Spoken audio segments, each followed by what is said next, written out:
Bueno, buenas tardes a todos. Muchas gracias por estar aquí compartiendo estas jornadas. Quiero, antes de empezar la conferencia, agradecer a Italcol la amable invitación y además la libertad de poder elegir el tema y poder elegir el enfoque del tema.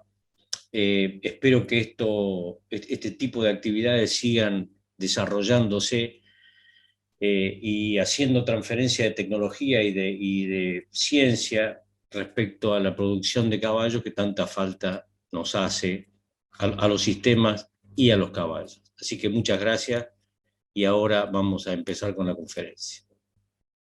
Bueno, el título de la charla de hoy, espero que no se malinterprete, eh, va a tratar sobre el vínculo entre la nutrición y la reproducción en caballo, y que yo creo que es un vínculo imprescindible, y la palabra desatendido, digo, es la que espero que no se tome mal, porque en general los veterinarios que hacen reproducción, o los profesionales que hacen reproducción, en general en los criaderos no se ocupan, o se ocupan poco, de la parte nutricional y de la parte de alimentación de los animales sobre los que están trabajando.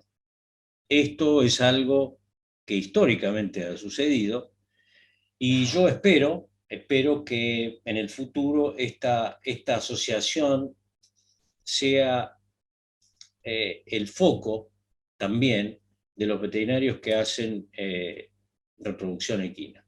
Así que un poco la idea es esa. Si tomamos los 4 pilares, los más importantes, pero no los únicos, ya sabemos, de los sistemas de producción, la idea es tratar de hacer un link y relacionar los aspectos nutricionales con la reproducción de los caballos. Esa es un poco la idea, y la hoja de ruta o los contenidos de manera secuencial que trataré de abordar son: primero, describir el contexto productivo donde esto ocurre, esta asociación ocurre, en qué contextos ocurre. Segundo, identificar el problema, si creemos que hay un problema. Tercero, la división en subsistemas y categorías y subcategorías. El cuarto punto es los condicionantes a esos subsistemas o categorías, los condicionantes en esta relación entre nutrición y reproducción. Y por último, hacer algunas consideraciones particulares de esta asociación, digamos, ¿no? La idea entonces no es el objetivo de hoy presentar información nueva, y mucho menos presentar planes de alimentación o tablas de nutrición. No, la idea no es esa, sino es trabajar sobre conceptos simples y lógicos, porque yo creo que lo primero es conceptualizar, digamos, tener claro algunos conceptos de alto impacto en esta asociación, y también creo que eso contribuiría a resolver problemas prácticos en el diseño de programas nutricionales y de alimentación de caballos. O sea que ese es el objetivo personal mío. Hablando del punto uno, que es el contexto en el que ocurre esto, y tomo como referencia el modelo natural, ¿sí?, de équidos. Son los équidos silvestres, que quedan bastante pocos por otro lado, y ferales. Estos son nuestro modelo natural de alimentación y reproducción, porque es un fenómeno autorregulado. En ellos es un fenómeno autorregulado, ¿no? Porque viven y sobreviven, muchos sobreviven en sistemas naturales, cada vez más apartados de los sistemas agroganaderos en el espacio. Por ahora sus vidas están sujetas a ciclos biológicos que son naturales. Esto incluye los ciclos biológicos de su alimento, digamos, ¿no?, que la mayor parte de ellos son gramíneas, y gramíneas de baja calidad nutricional, entre comillas, para lo que nosotros consideramos alta o baja calidad en modelos artificiales. Y son, como decía, sistemas autorregulados. Es decir, la reproducción y la nutrición son sistemas que no están apartados, forman parte de los ciclos biológicos donde viven. Por supuesto que el consumo es voluntario, de su alimento, y están en lo que yo creo un equilibrio nutricional dinámico con un score corporal o condición corporal variable a lo largo del año, que también es una cuestión lógica que obedece a ritmos circanuales, tanto de todos los seres vivos, de los seres vivos que ellos se comen, que son las plantas, y de ellos mismos, digamos, ¿no? Esto es lo que llamo un equilibrio nutricional dinámico. Y por supuesto, ellos no tienen nada que hacer, o sea, no tienen una demanda del ser humano de hacer algo en especial.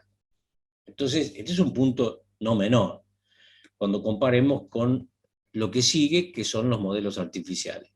A quien tenga interés en estudiar un poco la relación entre alimentación y nutrición de los modelos naturales de équidos silvestres, les recomiendo estos 3 libros del grupo de équidos silvestres internacional.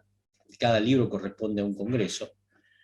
Es muy interesante leer, porque no hay tanta información sobre la nutrición y la reproducción de estos animales, ¿no? Pero nosotros nos vamos a ocupar de otra cosa, ¿no? De equinos domésticos. Yo pongo aquí productivos para diferenciarlo de las mascotas, que es un equino doméstico no productivo, ¿sí? Los equinos domésticos productivos son en general individuos competitivos, o sea que están en programas de competición de algo, cualquier cosa, dado que el ser humano tiene una apetencia muy fuerte por competir casi en todos los aspectos, y entre ellos a través de sus animales, sean perros, bovinos, equinos. Pero en los equinos es muy particular.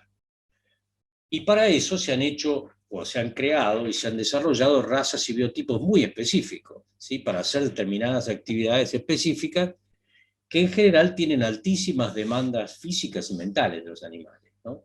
Solo basta ver algunas de estas fotos, las cosas que nosotros le pedimos a los caballos que hagan, para darnos cuenta de la alta demanda física y mental que eso supone. Bueno, porque además viven y sobreviven en sistemas que son artificiales, creados por el hombre, muy poco sujetos a los ritmos naturales, dado que muchos de estos animales viven en sistemas de confinamiento, donde eso los aleja mucho de los ritmos biológicos naturales. Por lo tanto, en mi opinión, son sistemas no autorregulados. Están regulados por los humanos, pero no por eso, ¿sí? No comen lo que quieren, cuando quieren, ni lo que necesitan, y para mí están en general en un desequilibrio nutricional dinámico, a diferencia de sus parientes ya lejanos, los animales silvestres, equidos silvestres. Entonces, de hecho, para estudiar esto tenemos libros muy específicos. A mí puse estos 2, que son los que más me gustan, el de INRA y el de NRC, o sea, los dos basados en sistemas distintos, pero está bueno leer los dos porque tienen ópticas diferentes sobre el mismo tema, pero que no tienen nada que ver con los libros que les recomendaba anteriormente. Ese es un punto. El segundo punto es, insistiendo sobre el escenario, es que los escenarios tienen esta maraña de combinatorias, digamos. Los sistemas de cría y de producción tienen muchas variables. Entonces, si hay algo que no existe, es la estandarización en muchos de los programas nutricionales y de alimentación de caballos, justamente porque los escenarios son muy variables. Son muy variables y esto va a quedar pendiente ahí como un problema, digamos, ¿no? O parte del problema a resolver. Pero de alguna manera, en el tiempo, estos sistemas de producción de caballos, que casi siempre empiezan como sistemas de aficionados, tienden de a poquito a profesionalizarse. Tienden a profesionalizarse porque los sistemas de competición tienden a profesionalizarse, y porque a veces ya no dan más con el dinero que gastan para un hobby que es en general muy caro, ¿no? Es muy caro para que te vaya mal, ¿sí? Muchas veces. Entonces, de a poquito, yo creo, esta es una visión personal, que los 2 ítems que más se han profesionalizado en los últimos 20 o 30 años son la reproducción y la sanidad. La alimentación y el entrenamiento están en vías de, todavía en general se manejan de una manera amateur o semiprofesional, y las que de ninguna manera veo que se corran de a poquito hacia el lado profesional es el diseño de instalaciones y el manejo de la genética de los animales, ¿sí? Que todavía en general, no quiero decir que en todos los casos, se maneja de una manera aficionada, digamos, ¿no? Entonces, esto, al estar la alimentación en el lugar en que la pongo, también contribuye al problema, digamos, ¿no? Sobre todo cuando uno plantea objetivos como los que voy a plantear. ¿Cuáles son los objetivos de un programa nutricional y de alimentación en sistemas de cría? Y bueno, lograr un equilibrio nutricional dinámico a lo largo del tiempo. Digo la palabra dinámico para que no suene que equilibrio es algo estático, ¿no? Identificar las categorías y subcategorías críticas, establecer un programa en lo posible basado en evidencias y no en creencias, ¿sí?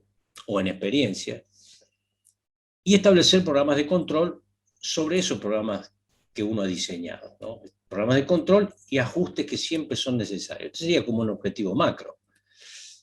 Pero el problema es que por un lado tenemos los nutrientes, ¿sí? Y por otro lado tenemos los animales. Pero los animales, si hay algo que no es estático, son los animales. Porque los animales tienen variaciones de estado, de crecimiento, de desarrollo, de preñez, de reproducción, de actividad, de inactividad. Eso por un lado. Y por otro lado, también están sujetos a variaciones ambientales. Entonces, los nutrientes están por un lado, pero por otro lado hay un sistema biológico que está en constante variación.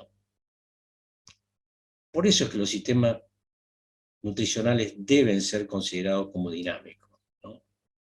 En cambio, entonces el problema es que los sistemas vivos son sistemas complejos, ¿sí? Tenemos por un lado los sistemas de los seres vivos, que son los caballos. Los ambientes en los que ellos viven también son sistemas complejos porque son sistemas artificiales diseñados por el ser humano, a veces lo mejor que pueden, o que saben, para hacer un sistema de alimentación artificial. La mayoría de los sistemas productivos de caballos deportivos tienen sistemas de producción de alimentación natural, artificial, perdón. Los recursos son limitados en general, tanto los recursos naturales de espacio, por ejemplo, como los recursos humanos y los recursos económicos. También el conocimiento real es limitado, que tenemos en general, y el sentido común también es limitado. Aunque parezca mentira, es así, porque la aplicación, como dice mi amigo el doctor Sintra, la aplicación de estos sistemas de alimentación es una mezcla balanceada de ciencia y de arte, ¿no? De ciencia es lo duro, es lo que hace falta, es lo que debemos hacer, y el arte es saber usar esto y adaptarlo a los sistemas vivos y a los sistemas naturales, espaciales, digamos, ¿no? A los ambientes. Así que bueno, ese equilibrio requiere de sentido común también, no solamente de información. Pero en los sistemas de producción, y ya terminando con el contexto, con el punto 1, en los sistemas de producción que sabemos que obedecen en general a un flujograma bastante estandarizado, un flujograma que tiene que ver con los estadios por los que pasan los animales, en esos sistemas y subsistemas nosotros vamos a referirnos, por lo menos yo voy a referirme a este subsistema que es el sistema de reproducción, básicamente, ¿no? Este sistema de reproducción tiene dos protagonistas principales, que son las yeguas y los sementales. No voy a hablar nada de potrillos, ni de otras características, ni de otro subsistema, pero tiene estos dos protagonistas. Estos dos protagonistas en realidad coinciden cuando uno lo intenta hacer el link entre nutrición y reproducción, dos protagonistas reproductivos, digamos, en algunas variables que debemos considerar para establecer sus requerimientos y en base a eso establecer sus demandas, establecer cómo podemos cumplir con eso. El punto es que las dos variables que en general se consideran son el peso y la actividad, pero rara vez se considera la edad como un factor importante, tampoco la raza, tampoco el ambiente y tampoco la condición corporal básica del individuo que estamos considerando. Así que todas estas variables son las que uno, cuando diseña un programa nutricional, tiene que tener en cuenta, tanto en los sementales como en las yeguas. esta columna de alguna manera ejemplifica las diferentes actividades de un semental a lo largo del año, un semental que esté en programas de producción, porque puede estar completamente inactivo, es decir, no hacer ninguna actividad deportiva y tampoco reproductiva. Pero puede estar en un sistema de servicio en manada, un sistema de servicio natural, donde él regula su actividad reproductiva. Puede estar en un sistema dirigido, donde uno regula la cantidad de saltos por día y por semana que da, o por mes, o por temporada. Puede estar en un sistema de donación, o sea, donantes de semen, de colectas para inseminación artificial o para congelación de semen, pero además puede estar en un sistema de competencia, es decir, en los caballos puede coexistir el sistema de competición con el sistema de reproducción. Entonces, todas estas mezclas son las que hay que tener en cuenta para hacer un diseño y un control de los programas nutricionales, porque no es que está en actividad e inactividad. Puede estar en inactividad reproductiva y estar en competencia y todas las combinatorias. Además de eso, tenemos la edad, ¿sí? La condición corporal inicial, si es menos de 5 o más de 7, sabemos que la condición corporal en una escala, ya vamos a volver a eso, de 1 a 9, el óptimo es 6 y 6.5, ¿sí? Ya 5 es subóptimo, 7 es subóptimo. Y otro elemento a tener en cuenta es la temperatura ambiental, las condiciones ambientales de lluvia, temperatura y humedad, ¿sí? Que por supuesto cambian las demandas respecto al mantenimiento. Entonces, no siempre que un caballo que está fuera de actividad reproductiva está en mantenimiento. Es un concepto falso, pero muy extendido. Un caballo puede estar fuera de actividad reproductiva, pero estar en un score corporal de 5. O sea, no está en mantenimiento. Perdió peso, hay que hacer que gane peso, ¿sí? Entonces, o puede estar en un lugar fuera de estación reproductiva, pero estar en un lugar que hace menos 10, ¿sí? grados. Entonces tiene una demanda que puede subir hasta el 50% sobre el mantenimiento. Y no está haciendo ninguna actividad. Hay que tener en cuenta eso. Son conceptos simples, pero hay que tenerlos en cuenta. Igual pasa con la yegua, ¿no? Con las categorías de la yegua, que claro, está el mantenimiento, la preñez, la lactación, y yo pongo aquí donante y receptora, porque son como subcategorías que a veces se consideran en mantenimiento, pero hay que tener en cuenta que la receptora debería estar casi siempre preñada, digamos, está vacía durante un cortito periodo de tiempo. Es decir, y si está preñada, ya vemos que pasa a otra categoría, ¿sí? No es que las receptoras están en mantenimiento, están en mantenimiento cuando están vacías, que debería ser muy poco tiempo. Igual que las donantes, y ya vamos a hablar un poquito de esas. También aplican todas las mismas categorías que hablábamos para los padrillos, y por supuesto una yegua que está vacía y sin cría no siempre es mantenimiento. O sea, no hay que pensar que está en mantenimiento, y ya vamos a volver a eso. Inmediatamente, de hecho. Vamos a ver cómo afecta el estado nutricional la eficiencia reproductiva de la yegua. Bueno, por supuesto que hay muchas creencias alrededor de esto y muchas experiencias alrededor de esto, pero la pregunta que yo me hacía es ¿cuánta evidencia científica hay de esto? ¿Y la evidencia científica se corresponde con lo que creemos? Bueno, es un poco el tema. Hay información publicada, por supuesto, no hay tanta como a mí me gustaría, pero hay mucha información publicada sobre esto. Lo primero que tenemos que considerar es que en las tres categorías en las que vamos a hablar en la yegua, las categorías de mantenimiento, preñez y lactación, que son los pilares de un sistema de cría. En la yegua, por supuesto, es el subsistema donde más variaciones hay a lo largo del año, ¿sí? Esto es lo que vamos a ver, pero antes de eso, me gustaría detenerme un poquito en el establecimiento del score corporal. establecimiento del score corporal no sustituye al peso, a la determinación del peso en la yegua, y es una variable muy importante. Ya vamos a ver qué importancia se le da al establecimiento del score corporal. Es importante que lo establezcamos en una escala. Esta es la escala de Hennecke, que es la escala más utilizada, por lo menos en los artículos científicos y en la práctica.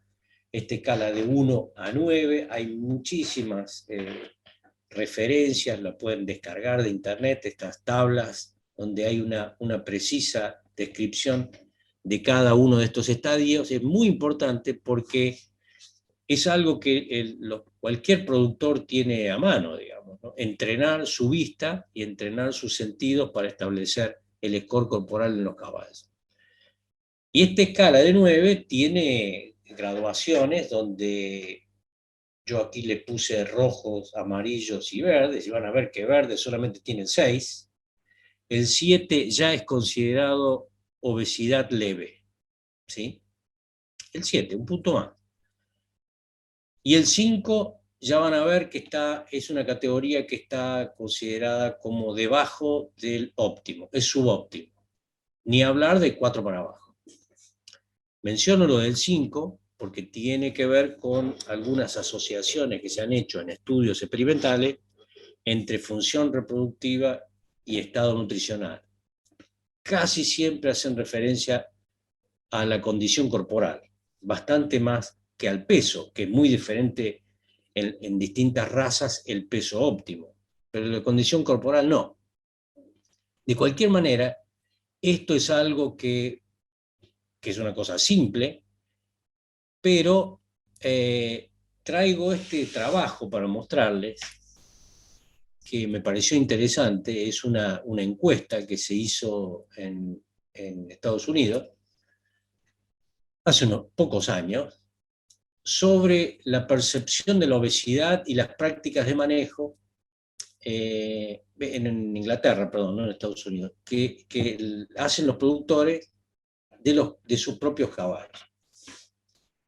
Entonces, es interesante leer el trabajo, que es un trabajo largo, donde, entre otras preguntas y cuestiones que planteaban a los productores, les mostraban este chart, esta figura, y les decían que puntuaran o que seleccionaran qué caballos de todas estas fotos estaban obesos.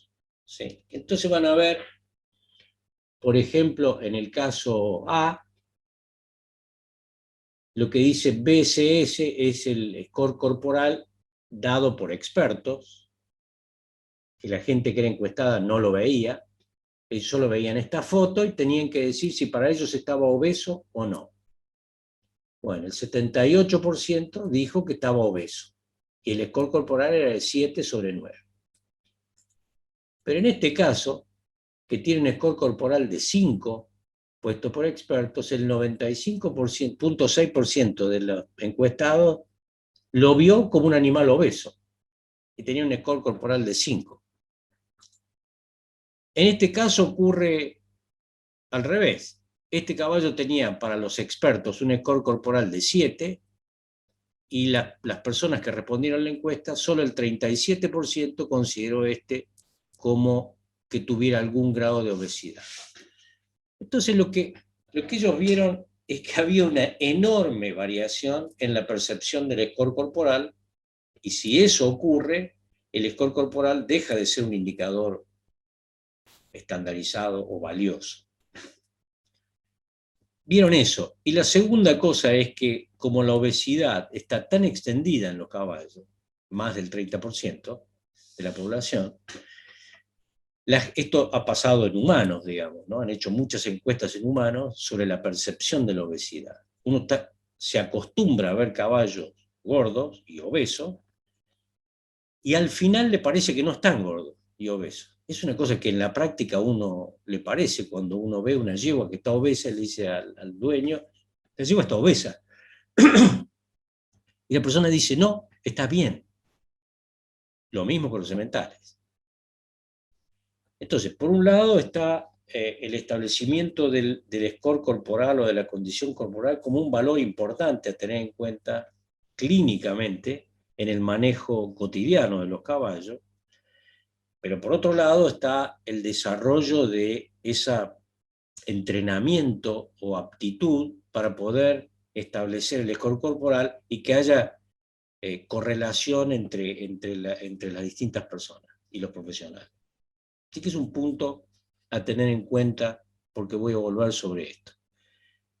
Claro que hay, en los últimos 4 o 5 años hay mucho trabajo sobre el score corporal en los caballos, en las formas de determinación, en las medidas que hay para determinar el peso, medidas para determinar el peso, el índice de masa corporal. Hay un capítulo en el libro de Gear, hay un capítulo específico sobre esto, y en muchos libros también, ¿no? Pero pongo aquí el capítulo 22 de ese libro, trata solamente sobre eso, sobre las deposiciones de grasa en el cuerpo de los caballos y, bueno, de los últimos años, la determinación de las mediciones de los depósitos de grasa en distintas partes del cuerpo del caballo, que es una manera de mostrar y demostrar si uno dice que un caballo está obeso frente a una persona que generalmente es el dueño, que te dice que no. Bueno, entonces, ¿cómo afecta el estado nutricional la eficiencia reproductiva en las yeguas vacías que tienen condición corporal menor de 5? Claro, esta yegua que está aquí, por supuesto que tiene un score corporal menor que 5, tiene un score entre 1 y 2, ¿sí? Estas yeguas tienen 3, entre 3 y 4, por ejemplo. Pero además son yeguas viejas. Esta tenía 32 años y esta tenían 24, 25 años. Viejas y con score corporal menor de 5. Bueno, los reportes científicos que hay asocian esta condición corporal en las yeguas vacías con una mayor cantidad de ciclos para obtener una preñez, mayor tiempo para obtener la primera ovulación de la temporada, por lo tanto, un periodo anovulatorio bastante más largo. Un periodo anovulatorio que puede estar en términos de, por lo menos en los lugares donde estamos lejos del Ecuador y que las yeguas son marcadamente estacionales, puede tener un periodo anovulatorio, en lugar de ser de 100, 120 días, de 6 meses, 180 días o más. Agravados por la edad y agravados por la baja temperatura. ¿Sí? O sea, baja temperatura, alta edad, baja ingesta de nutrientes, por supuesto que impacta negativamente sobre la reproducción.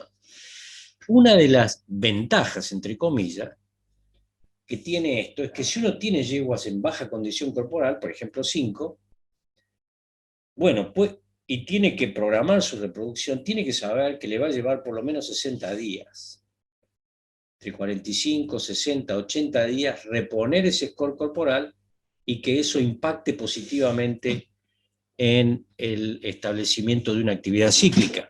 Está muy estudiado esto en las yeguas que son en los sistemas donde las yeguas son estacionales. ¿Cuánto tiempo antes uno tiene que empezar a trabajar sobre el score corporal de la yegua para obtener una actividad cíclica, por ejemplo, en pleno invierno, si hace programas de luz artificial? Se recomienda que esto sea gradual, pero hay una relación lineal muy fuerte de respuesta. ¿Sí? Ya vamos a ver qué pasa lo inverso con la obesidad, con el estado inverso, ¿no? Esto que tiene como positivo estos estadios. Pero en cambio las yeguas que tienen condición corporal superior a 7, básicamente 8 o 9, que es un grado extremo de obesidad, los reportes científicos la asocian con una mayor expresión de folículos hemorrágicos anovulatorios, en ciclos continuos anuales, yeguas que tienen entre 7 y 8 de score corporal, habitualmente asociadas también, no siempre, no tenemos que pensar que todas las yeguas que están obesas están con síndrome metabólico o enferma, pero muchas veces está asociado, con ciclos continuos durante el año, o sea, pierden la actividad cíclica anual, aún en lugares donde las yeguas son estacionales. Ese hecho de que la yegua siga ovulando en el otoño y en el invierno, que uno lo toma muchas veces con alegría, sobre todo si son donantes de embriones,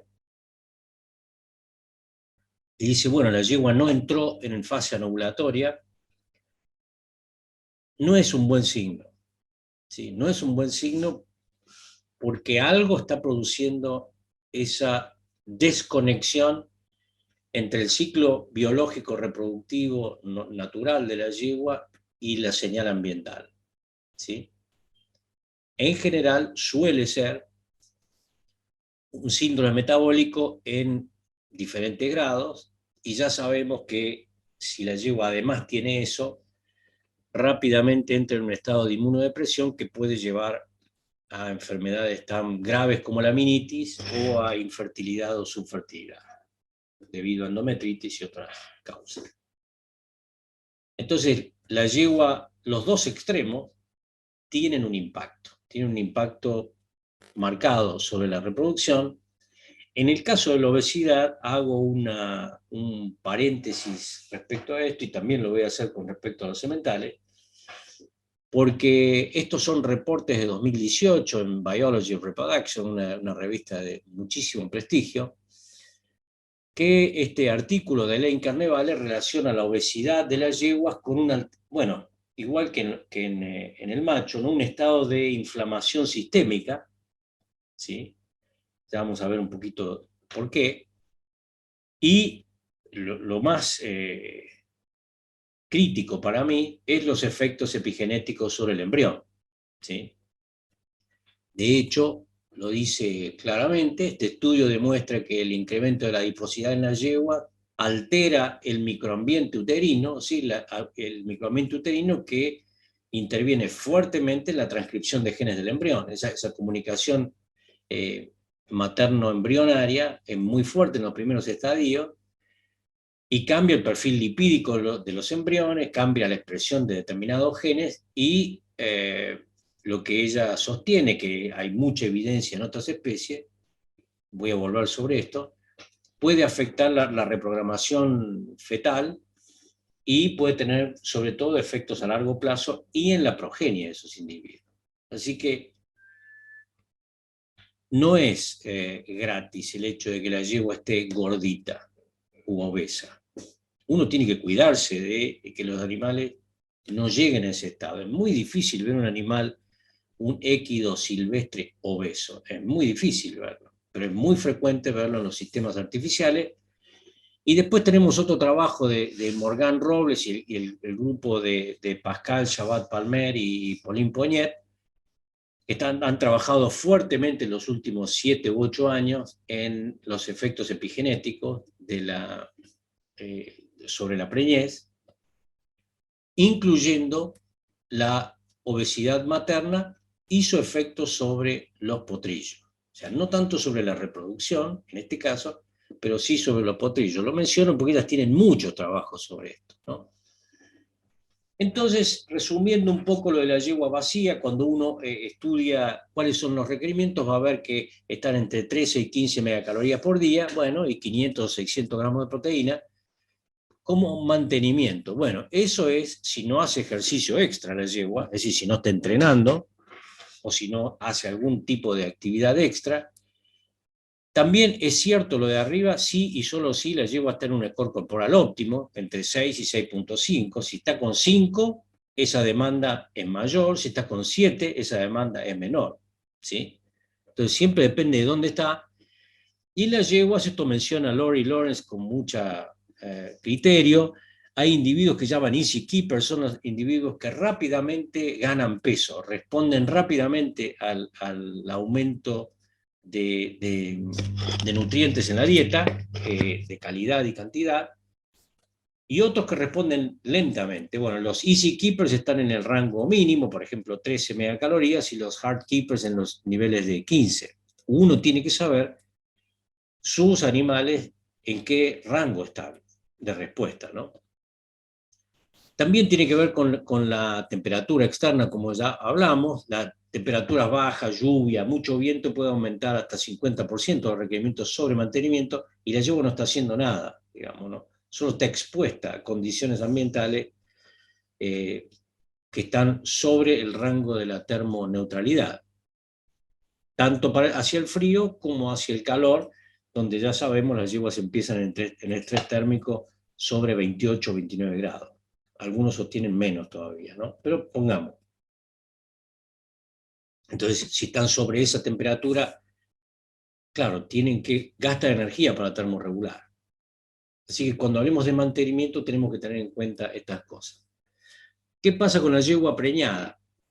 ¿Cómo afecta el estado nutricional? Bueno, la yegua preñada es otra cosa, digamos, ¿no? Es otra cosa, y es otra cosa en importancia por lo que demanda. Demanda nutrientes para mantenimiento, para el crecimiento y el desarrollo del feto, el crecimiento y el desarrollo de la placenta, el desarrollo de la glándula mamaria y la producción de calostro. O sea que no es poca cosa, digamos, sobre mantenimiento. ¿Por qué? Porque las yeguas preñadas, uno tiene que tener en mente esto, tienen una altísima tasa metabólica, porque se están formando tejidos. Hay una gran demanda del organismo para formar un nuevo individuo, y la yegua entra en otro estado. Uno lo puede ver, digamos, ¿no? La yegua se ve distinta del pelo, hay muchas cosas que cambian la conducta, claro, porque está en otro estado. Gana 15 a 20% sobre su peso, digamos, eso es lo esperable, digamos, este es el rango, pensando que el feto tiene entre el 9 y el 10% del peso de la madre al nacer. Y esto es un dato no menor, fíjense, en los últimos 3 meses pasa de una ganancia diaria de peso el feto de 80 gramos por día a 330 gramos por día. Eso, porque vamos a volver ahí sobre las demandas durante la gestación. Esta es una de las pocas tablas que pongo. La pongo solamente para que veamos cómo es el crecimiento de la demanda. Casi todo aumenta, menos el selenio y el cobre, que los pongo como controles de micronutrientes que no aumentan durante la demanda durante la gestación, tienen sus razones para hacerlo, pero la mayoría sí aumenta. Ustedes ven que fósforo, calcio, lisina, proteína, energía, inclusive el peso de la yegua aumenta significativamente. Entonces, no debemos pensar que la gestación es un estado estático, es un estado dinámico y de crecimiento, de mucha mayor demanda de nutrientes, que está todo tabulado, digamos, ¿no? Ahora, ¿cómo afecta la eficiencia reproductiva? Bueno, las yeguas que están preñadas con condición corporal menor a 5 tienen una mayor tendencia a tener una gestación prolongada. Es una asociación que está muy bien descrita, digamos, ¿no? La otra que está descrita científicamente son que el hecho de que las yeguas que tienen condición corporal menor de 5 disminuyen la eficiencia reproductiva posparto, es decir, aumentan el número de ciclos por preñez. Y el otro es que las deficiencias o desbalances nutricionales afecten epigenéticamente a las crías, algo que ya vamos a ver rápidamente porque no tengo mucho tiempo. Lo importante es tener conceptualmente esto, que no hay un estado de semáforo verde en la gestación. Todo es importante, ¿no? Todo es crítico. Lo más bajo que hay es amarillo, digamos, ¿no? Pero no hay un estado verde, o sea, no es mantenimiento. No voy a cansarme de repetir que no es mantenimiento. En los primeros 0 a 5 meses, bueno, en las primeras fases ocurre la organogénesis el desarrollo de la placenta. Hay una gran demanda de aminoácidos y de micronutrientes y por supuesto de agua, que es algo que no debemos olvidarnos, ¿no? Pero en cada fase, en cada una de estas 3 fases, la gente lo divide en 2, en 3, en 5. Yo prefiero dividirla en estos puntos que para mí son críticos, que uno puede diferenciarlos, pero lo importante es tener claro que, especialmente en el último tercio, el feto aumenta 70% su peso, o sea, 35 kilos. La yegua empieza con una demanda muy, pero muy alta de nutrientes, ¿no? Y la otra cosa es que los ambientes maternos modulan la expresión del potencial génico del potrillo durante la preñez, y cualquier cosa que hagamos mal va a tener un efecto sobre él. Si lo sobrealimentamos o lo subalimentamos en esa última parte en especial esta parte respecto al crecimiento y parte de su vida postnatal. Pero es crítico el abastecimiento de nutrientes esenciales durante el primer trimestre, que es cuando ocurre la organogénesis, ¿no?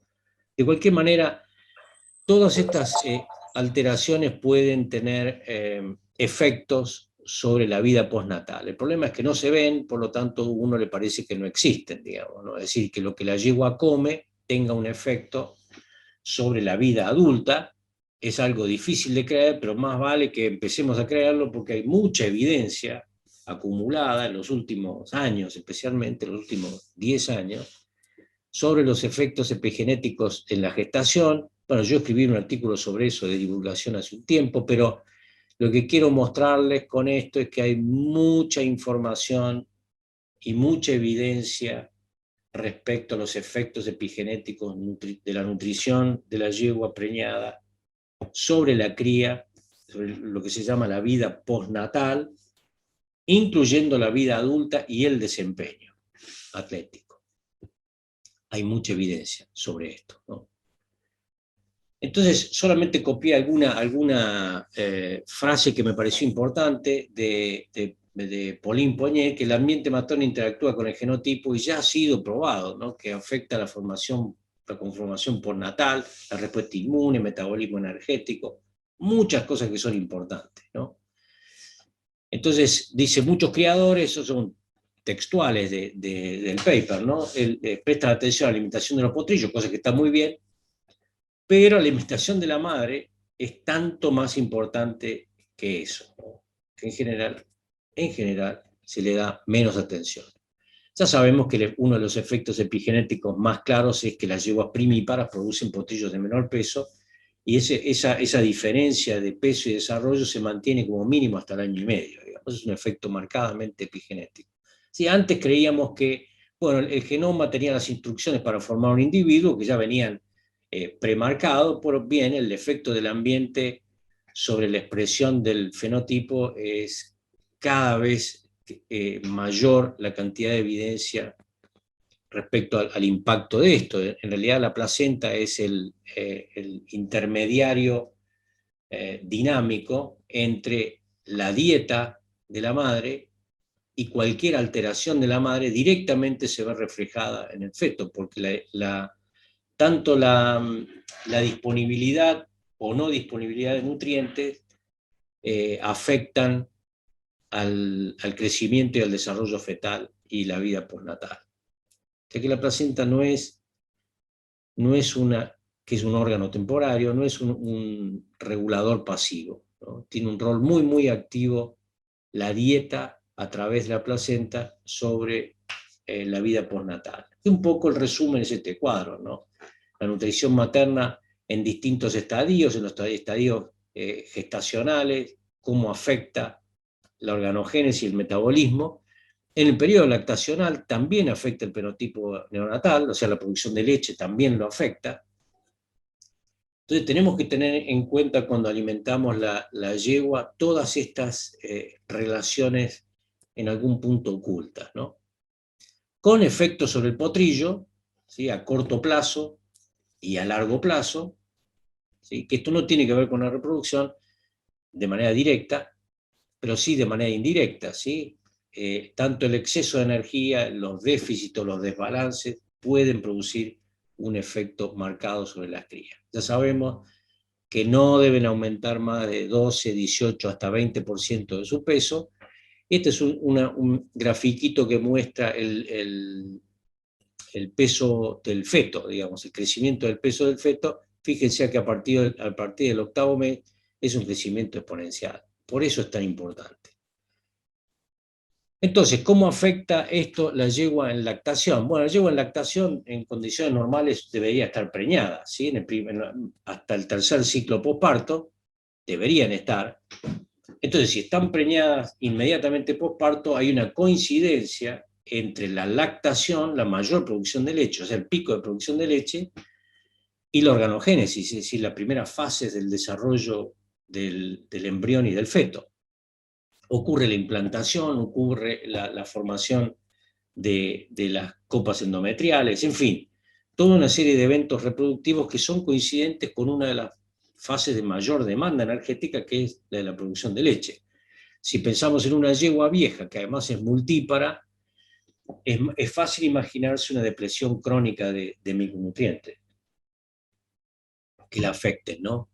Entonces, necesitan estas yeguas, especialmente lo que llamamos preñadas continuas, un tratamiento muy selectivo. Ya vemos que a partir de las décima o decimosegunda semana, las demandas del feto ya son, del potrillo, perdón, son cada vez menores, y uno tiene que dedicarse no solamente a la producción de la leche, sino a lo que la yegua está gestando. Los potrillos, como vemos acá, los potrillos de 80 días, o sea, más o menos cuando tienen 80, 90 días, están consumiendo 1 kilo de materia seca, pero en los próximos 40 días duplican el consumo. Quiere decir que eso baja las demandas de la leche, que como sabemos puede producir entre 13 y 20 litros por día, o 20 kilos por día de leche, que esto representa casi 10 megacalorías por día que pierde la yegua a partir del amamantamiento, del potrillo. Es una pérdida, una depresión enorme. Sin embargo, el exceso o el déficit de energía moderado no interviene, no afecta la cantidad de leche que produce la yegua. La yegua sigue produciendo la misma cantidad a pesar de ella, o sea, usa sus reservas. Pero claro, cambia el score corporal, disminuye el score corporal, y eso claramente va a tener un impacto en los ciclos reproductivos, ¿no? Es importante que uno determine si las yeguas están en un balance energético positivo o en un balance energético negativo, en lo posible estableciendo pesos objetivos. Bueno, los requerimientos uno puede, yo los resumo, ¿no?, por meses de lactación, tomando distintas fuentes, y uno más o menos con esto puede ir regulando los aportes que le hace a esta categoría tan crítica, ¿no? Entonces, resumo lo de las yeguas: no hay que considerar esta fase de mantenimiento, por supuesto, no considerar la fase de mantenimiento de una yegua que esté preñada, y por supuesto preñada y en lactación.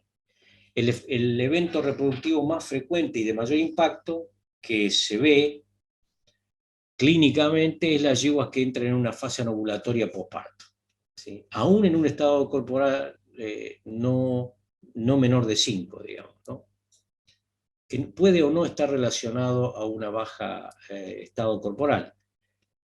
¿Cuál es la causa? La verdad es que no lo sé.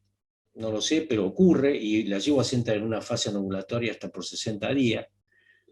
Se postulan muchas cosas, ¿no? Un disturbio en la relación de leptina y adipolectina, en fin, muchos efectos metabólicos, pero la verdad es que no está claro, para mí tampoco. Y otro de los efectos reproductivos de la lactación, en las yeguas que tienen score corporal menor de 5, la mayor cantidad de ciclo por preñez y la mayor tasa de pérdida embrionaria temprana, digo hasta los 40 días, que también está reportado. No tengo mucho tiempo, así que rápidamente me voy a referir a cómo afecta el estado nutricional, la eficiencia reproductiva del semental. Ya vimos esto, ¿no? Ya vimos qué cosas lo pueden condicionar, estos son los condicionantes. Y quiero citar algunas frases de Steve Jackson en su capítulo, buenísimo capítulo de nutrición de los sementales en el libro de McKinnon. Él dice categóricamente: el mayor factor a considerar en la alimentación semental es mantener una apropiada score corporal o condición corporal. Claramente tiene que ver con lo que vimos al principio. La obesidad es mucho peor que un déficit nutricional en un padrillo, decía categóricamente Steve Jackson. La otra es que no hay ninguna razón para que un padrillo haga fluctuaciones en el score corporal a lo largo del año, esté o no esté en actividad. En un sistema bien manejado, la diferencia de peso en un padrillo que está en actividad y otro que no está en actividad, o el mismo, no debería ser mayor al 5%, si está bien manejado. Máximo el 10% en un padrillo en actividad o en inactividad. Fíjense que él hasta lo pone en un ejemplo cuantitativo. 50 kilos de peso más en un padrillo es peor que un déficit de 10 gramos de calcio por día. Lo pone de esa manera para que entendamos el efecto, ¿no? Y la otra cosa que todos creemos importante es un programa de ejercicio controlado. Es decir, los caballos que están, sobre todo fuera de actividad reproductiva, tienden a ser obesos por baja actividad. Hay un trabajo que fue hecho por Lili Roseto de la Universidad de La Pampa en nuestra maestría en producción equina, donde muestran que los caballos que están en actividad intensa, competitiva, este es un trabajo publicado en el Equine Vet Science hace poco tiempo, es en 2021, y ellos vieron una diferencia significativa en parámetros seminales, en caballos que estaban en competencia activa intensa, versus caballos que no estaban, jóvenes, que no estaban en competencia. Hay que tener en cuenta esto cuando uno tiene caballos que están compitiendo y además los tiene como donantes de semen, ¿sí? Así que es un trabajo que recomiendo que lean si alguien tiene interés en esto. Andrés Sintra hace una categorización bastante práctica e interesante respecto a lo que es la actividad reproductiva, una monta por semana, 2 a 3 o más de 5, y cómo aumenta 15, 25 y 35 sobre el mantenimiento de las demandas de energía. También levemente, hasta un 10%, las demandas de proteína. Steve Jackson hace más o menos lo mismo, pero con fórmulas, digamos, ¿no? ¿Qué permite esto? Que uno le pueda calcular la demanda energética, por ejemplo, a cualquier semental, porque aquí pone donde dice peso, el peso óptimo de ese semental, o el peso que tiene, y lo multiplica por esta constante y más el 20%. ¿Sí? Entonces, las dos fórmulas les pueden servir para hacer un cálculo que no sea a ojo para un semental. Por supuesto, casi todos insisten que un semental, aún en actividad reproductiva, debería ser suficiente con heno de buena calidad y muy poco concentrado, hasta 2 kilos por día, máximo 3 kilos por día. En el excepcional caso que sea necesario. Entonces, ¿qué recomendamos?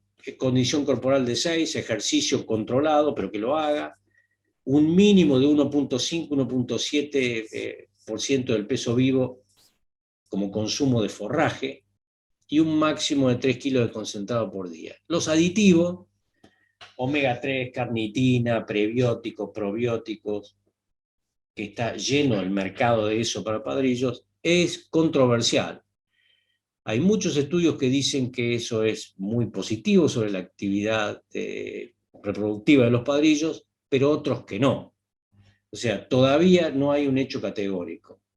Hay pocas publicaciones y no hay todavía un hecho categórico. Para terminar, quiero decir un par de cosas sobre la obesidad. La obesidad en los padrillos es crítica, es mucho peor que el déficit nutricional.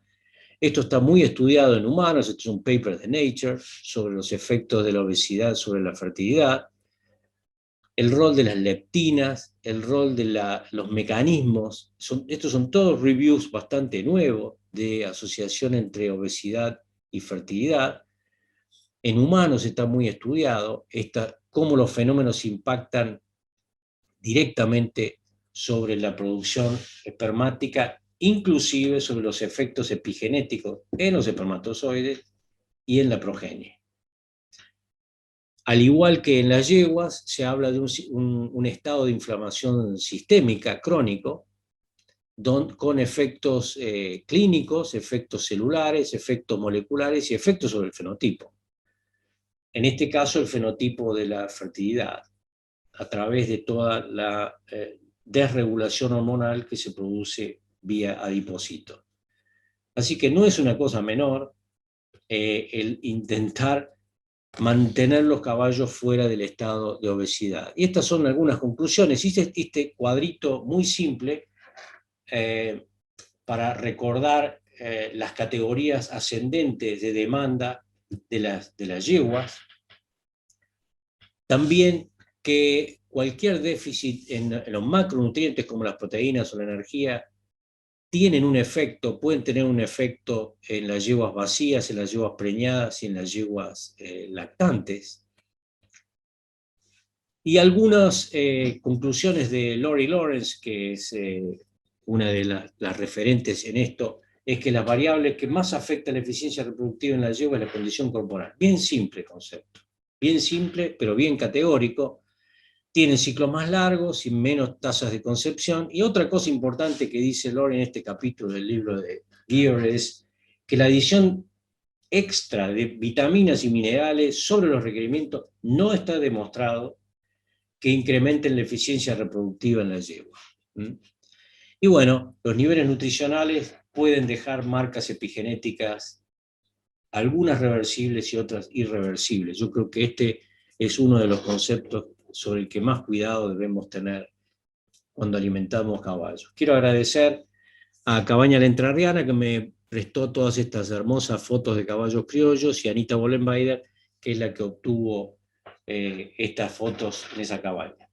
Y bueno, agradecer, pedir disculpas por haberme pasado en el tiempo, y bueno, estoy listo para las consultas que requieran. Ahí está mi mail por si necesitan algún material que yo pueda enviarles. Muchas gracias.